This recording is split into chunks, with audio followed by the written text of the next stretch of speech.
right, welcome back to video 2 for quadratic relationships.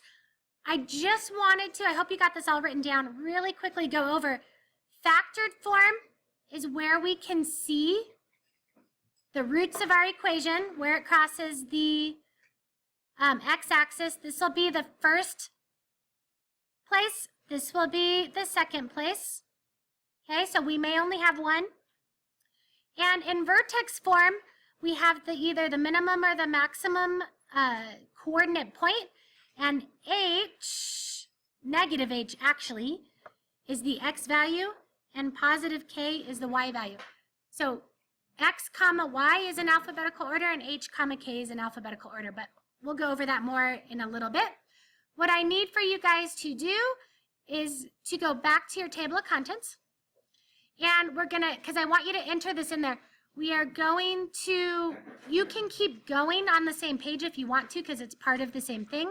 We're going to practice factoring and expanding, but I want you to put it in your table of contents so you know where to turn in your, so let's start off with expanding.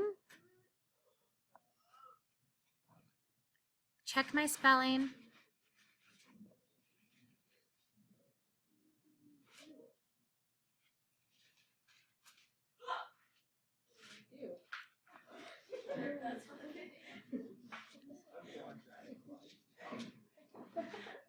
And that's what happens when you have 8th graders. Okay, expanding a quadratic function. You should at this point also have practice problems, or they are uploaded to wherever you are watching this video. What we're going to do is we're going to do an example problem first and then write down the steps that we did. So the first problem on your paper should be this. Write this down with me. You can do this on your paper and write down the steps in your notebook, or do this in your notebook and then rewrite the answer on your paper. But the first equation is k plus 1 times k minus 5. And you'll notice some of these from the practice park test. If I'm using this in a different year from when I made it, maybe you've done that and maybe not. But here's where it gets complicated. You cannot just, and this part over here, the next part I write, don't write down, I'm going to erase it. But if you have like 5 times x minus 3, you cannot subtract 3 from x, so you have to distribute the 5, right? That becomes 5x minus 15. So we're going to do something a little bit similar, but it's more complicated because instead of just a 5, I have a whole another binomial. So we're going to do something called the area method of multiplication, because we have 2 binomials we're multiplying. And it's kind of like lattice, if you ever learned lattice. We take the first one, k plus 1, and we write it down. Okay.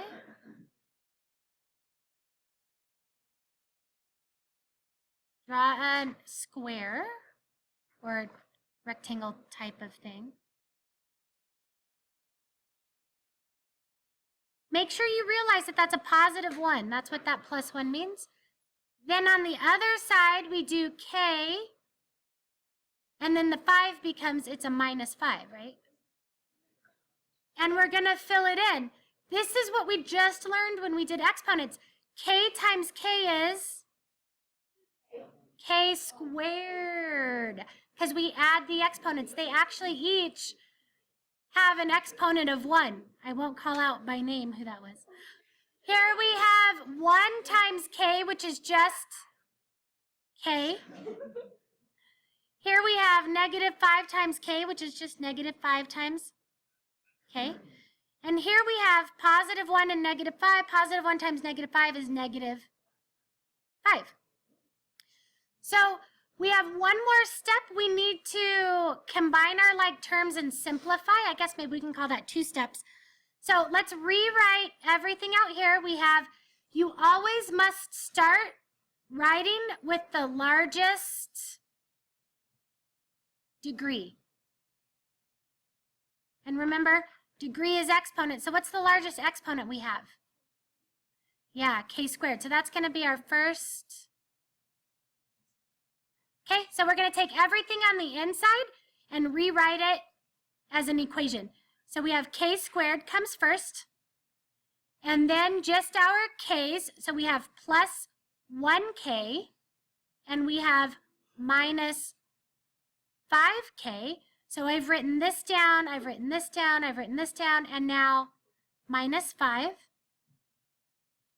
Okay, and then we need to combine like terms.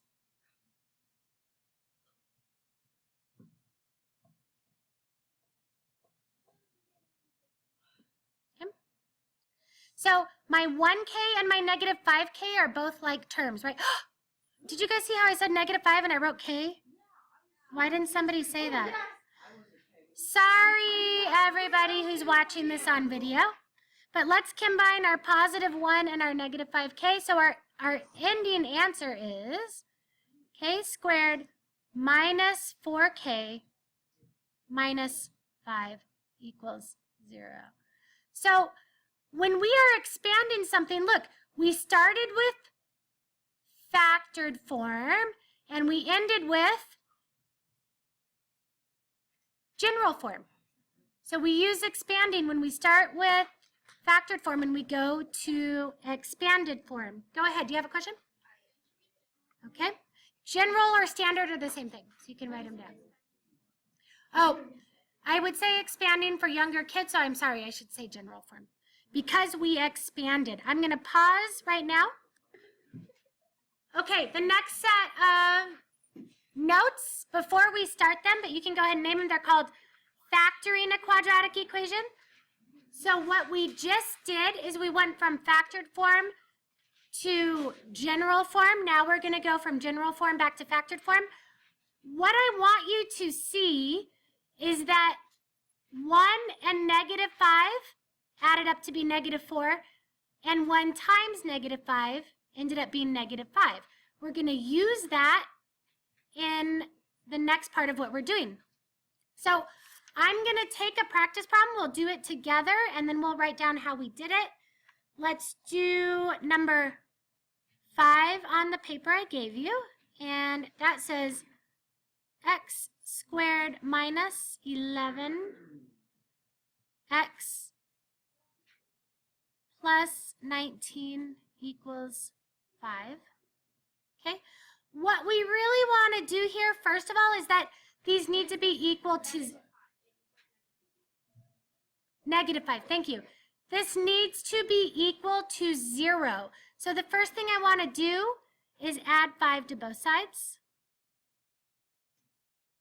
Okay, so it's a little step here, but it's going to make a big difference. So now we have x squared minus 11x plus 24 equals 0. Now I have it in general form. Now we're going to factor this to be in factored form. See how that works? We're going to, it's right here, it's right here. We're going to factor this. So what we're looking for, in your head, you're going to have to do some work. What you're looking for is a number that adds up to be negative 11 and multiplies together to be positive 24. So you're thinking of what two numbers, we're looking for two numbers that add up to be negative 11 and multiply together to be positive 24. I know that they're both going to have to be negative because the only way to make a positive when you multiply, but a negative when you add, is if they're both negative numbers. I'm going to press pause and see if the kids in class can come up with the correct answer. Okay, the kids in class came up with negative 8 and negative 3. When you add them up, they are negative 11. When you multiply those same two numbers together, you get positive 24. So here's what it looks like. X minus 8 times x minus 3. We can check by quickly doing one of our squares. If we did x minus 3 times x minus 8, what do we get? We get x squared minus 3x minus 8x plus 24, because negative 3 times negative 8, oops, that's a 4, is 24. Then when I rewrite it, I have x squared minus 3x minus 8x plus 24. The middle two terms combine to be x squared minus 11x plus 24. So I just checked it by multiplying my factored form. So this general form is the same as this factored form.